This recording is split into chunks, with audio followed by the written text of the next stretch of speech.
Christmas dinner, my dad said. You're a burden. You can't live with us anymore. When I packed up and told him I'd stop paying the bills, my dad, at first I thought I misheard. My mom gave this nervous laugh, like maybe he was joking, but he just sat there staring at me, waiting for my reaction. The room went silent. My sister Lily froze, her fork halfway to her mouth. She looked at me with wide eyes, like she couldn't believe what she'd just heard. I swallowed the piece of ham I was chewing and put my fork down. What? You heard me, he said. You're no longer welcome here. You need to move out.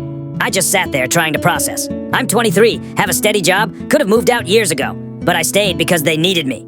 I paid the electric bill, the internet, groceries most weeks. My dad had been unemployed for years, and my mom only worked part-time. I wasn't a burden. I was the reason the lights were still on in that house. And now, out of nowhere, I was being kicked out like some useless freeloader. Mom finally spoke up. Maybe we should talk about this later, but Dad interrupted. No, Ed, this is my house. I make the rules, and I say he's done here. Lily put down her fork. She was only 16, and I could tell she was scared. She stared at our parents like she didn't even recognize them. If they could throw me out so easily, what did that mean for her? I took a deep breath. I wasn't going to argue or beg. If they wanted me out, fine. But they weren't ready for what that really meant. I leaned back in my chair.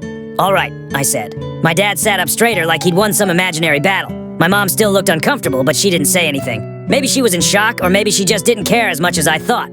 I stood up, grabbed my plate, and carried it to the sink. I didn't want to give them the reaction they wanted. Instead, I looked at Lily, who was still sitting there, tense and confused. I gave her a small nod. She was the only one at that table I still cared about. Dad took a sip of his drink like nothing had happened. Mom went back to picking at her mashed potatoes. Lily kept looking at me like she wanted to say something, but she didn't. I didn't stay to finish dinner, just walked out. I went straight to my room, closed the door, and started packing. I wasn't going to waste time trying to understand why they were doing this. If they wanted me gone, I was gone.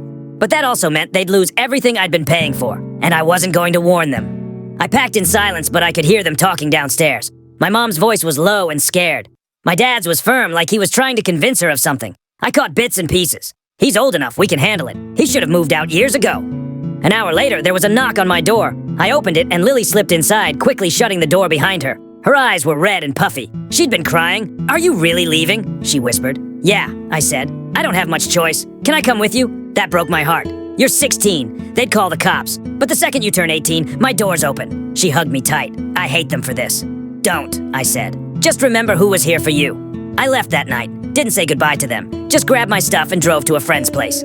3 days later, my phone exploded. Mom. I stared at the screen. My blood seemed to freeze in that instant. It didn't feel like I was looking back.